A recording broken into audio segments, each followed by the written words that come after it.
Well, I had to resort to the leaf blower, but finally got this pile to go.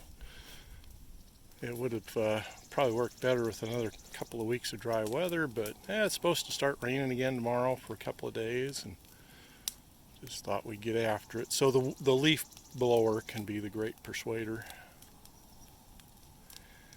And look at those lilacs. Aren't they looking nice this time of year? Some there, some there.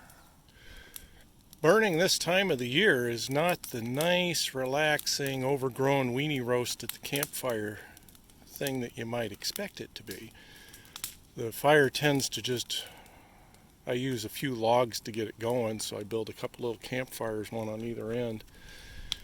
And if it's just left to its own devices, it'll burn a little hole, kind of like a big bird's nest with a big charred part in the center. So you got to get up and feed it. So the nice relaxing part is I get about 2 or 3 minute breaks, and it gets too hot to be near it. But then I got to go around and keep feeding the edges into the center, feeding the edges into the center. Well, I usually don't do this, but I'm getting greedy. 2 for 1 today. See if I get the other pile done. And then I'll be done for the spring. This one has some drier stuff in it, so it may just go up without a lot of help. We'll see.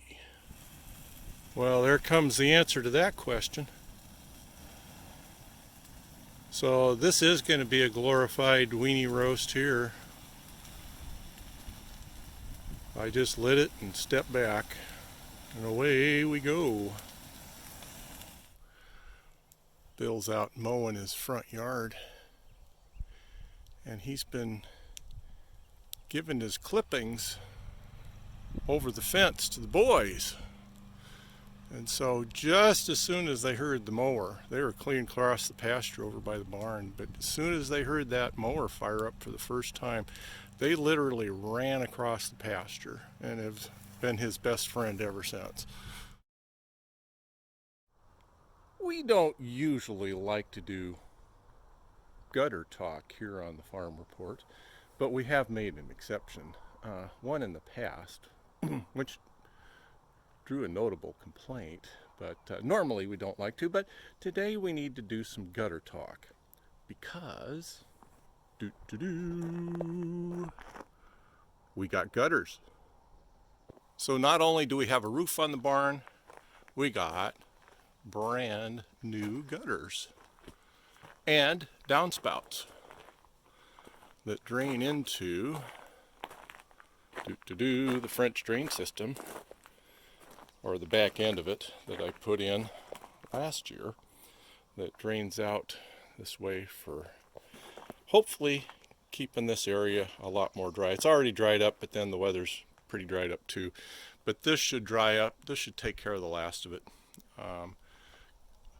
Because in the last rainstorm before the gutters, all of this was dripping down right here, and the French drain is picking up most of it, but this will really tidy it up. Other side of the barn, same thing. Downspout in the back. I do need to dig a new drain about 5 feet across there. Might be a next year project, we'll see. Right under that fence there, that hog wire fence. But let's take you back a couple of days and show you how it's made. Making gutter.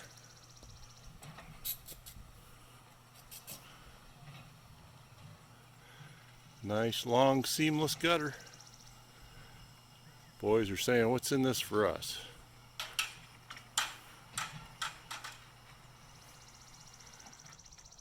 Nice 32 footer.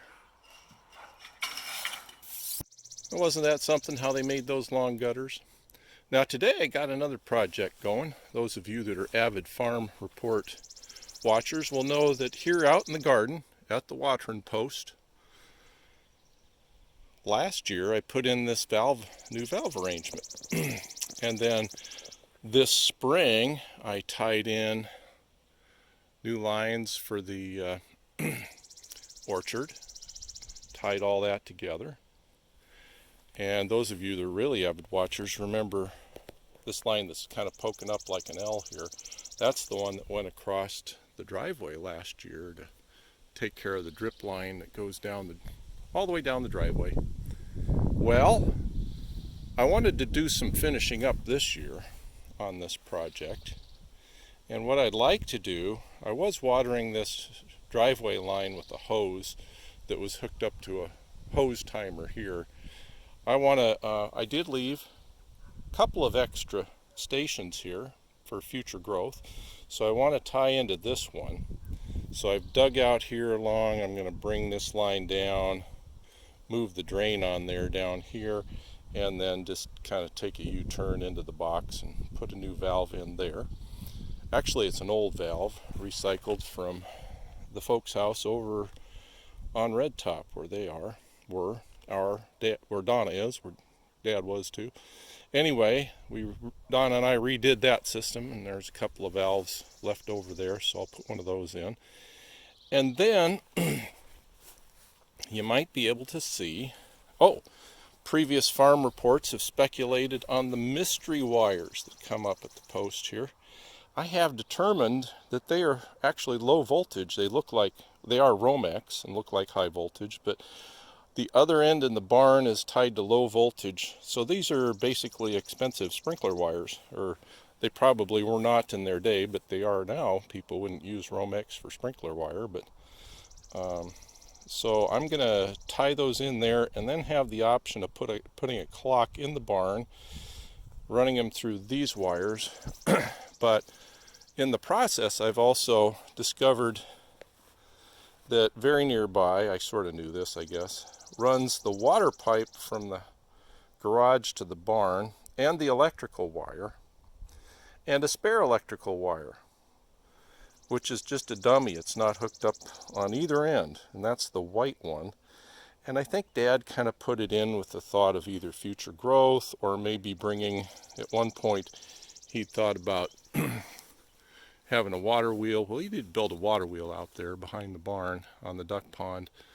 But he thought about maybe putting a generator on it someday and trying to generate low voltage power and bring that into the house. So that might be sort of in the category of future expansion. But I decided to try to pick it up and use it as an extension cord, basically.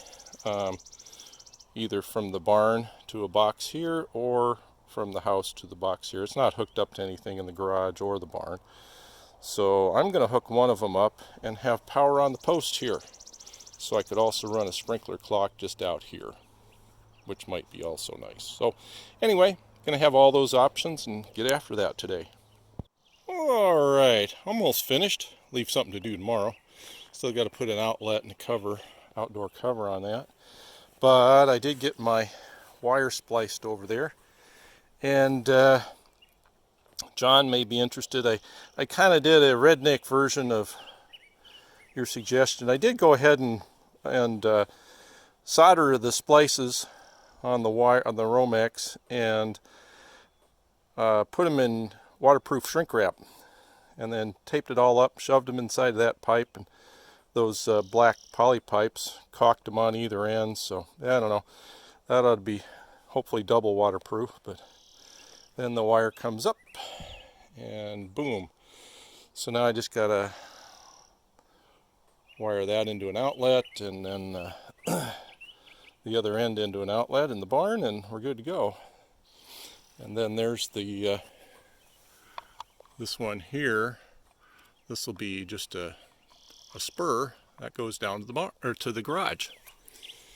And then I got my sprinkler tied in. I got my 5th valve down in there, the green one, with a turnaround and a little bit of automatic drain valve pointing down there, since it's kind of a low spot there. And I even put the even though it's low voltage, those old Romex, I put them, well, all the Romex is going through the ground without conduit, so I just wanted to put a little conduit here around the water post, since it's kind of going to be prone to a lot of digging. So that comes in, and then I have yet to connect all those wires, and then they'll I can put clocks in the barn for now. See how that works. I got the 110 coming up, and we have an outdoor outlet out here. And you are here for the acid test. Let's see if it works. So here's a corded drill. Woo-hoo! All right, and that of course can close up and latch like that, or of course we won't leave that in for long. Got a GFI outlet out here. So now I got power to the post. Power to the post, people. And then on this side, we have our new sprinkler clock stations. 2 clocks that run 4 each. And I have 5 valves out there, so I needed 2. I may replace all this one day with a clock that does 6. And that's my metronome up here. Tick, tick, tick. That's the electric fence thing. So yeah, and for now, that power to the post, we're just bringing it in and plugging it in. So it'll be seasonal. Well, hey buddy, how you doing? Here's Patch hiding over there. Hey, show your face, Patch. He's been kind of shy. There he is. Patch is about a year old now. Happy birthday, Patch. Is that a good place to scratch? I might pick another myself. I don't know. To each their own, I guess. And Buddy is, well, he'll be 2 years old in September. So, and they are planning currently to hang out with us until January, is what the schedule says. And so just to give you a frame of reference, there's the stall.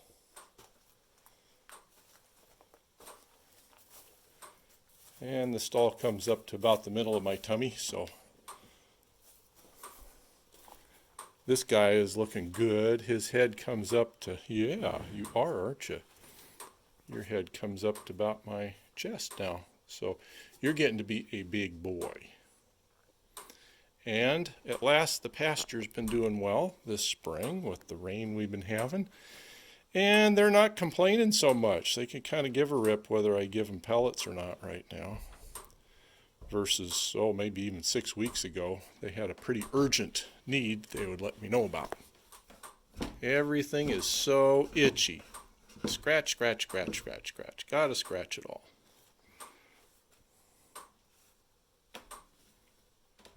Why don't you go over there and make use of Patch's horns? I would think he could help you out there. Moo. Buddy started growing little ones. Not that we've missed them at all, but he's got little stubs there now. Yeah, he likes to scratch those, don't you? Those horns must itch. They're always scratching them.